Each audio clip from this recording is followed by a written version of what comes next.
Hey everybody, it's Frank and I'm here to show you how to pack a funnel bowl. I'll be packing the funnel bowl with cane mints. Everybody knows what cane mint is. I've heard oyster fork, no oyster fork. I know Eric's all about the oyster fork, but you need to get dirty. You don't need an oyster fork, and everybody knows I know how to pack a good bowl of cane mint without an oyster fork. So obviously if you get this Norline, you obviously want to make sure it smells right. And sometimes you'll need to acclimate, which means putting it in Tupperware, stirring it every hour for like 4 hours, and then making sure it smells right. If it doesn't smell right, close it up for 20 hours and then repeat. But usually it should smell right.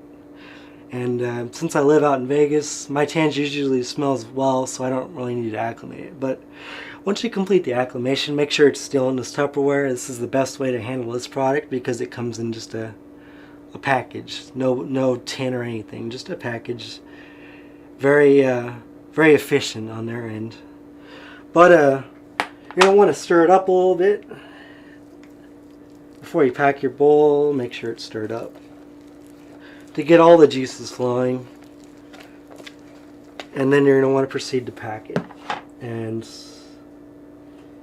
the way I like to pack it, and it's Eric approved by the way, I just grab clumps of this tobacco. As you'll see, I'm going to grab clumps of this tobacco in the bowl and just set it in there.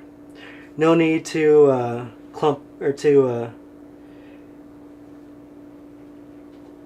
there's no need to like pat it down or any of that. A lot of people say, oh, pat your tobacco down, but there's no need to do that with my method.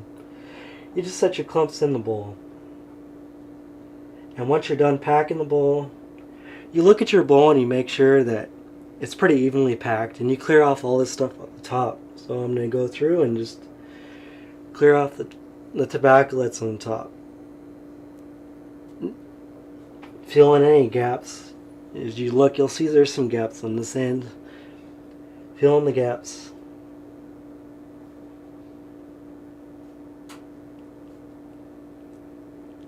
And then just taking the final look, and it looks pretty good.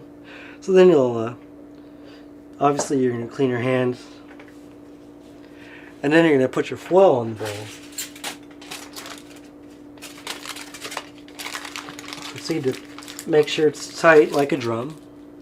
That way there's no sagging, because if your foil sags, and your bowl's not going to smoke right. And sometimes if you don't use enough foil on your bowl, you'll notice some edges where the foil is there's enough foil, and then you'll notice like air will come in your bowl, and it's not going to be. You need to make sure you have enough foil for the bowl, and then you're going to just proceed to pack your holes. Poke your holes. I usually use about 4 rings.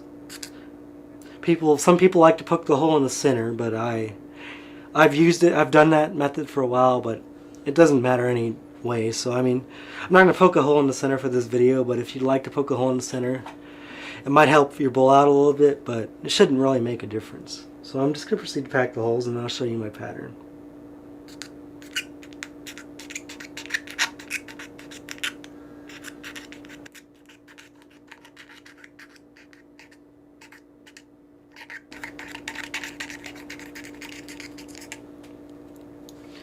If the holes are poked, you'll see the bowl like this, like 4 rings of holes usually is what I do. And then all you'll need to do is put your charcoal in the bowl, get your hose out, clean it out, and then you'll be ready to smoke. And it's been Frank showing you how to pack a Tangiers bowl and a funnel bowl. And until next time, smoke often, have fun, and enjoy.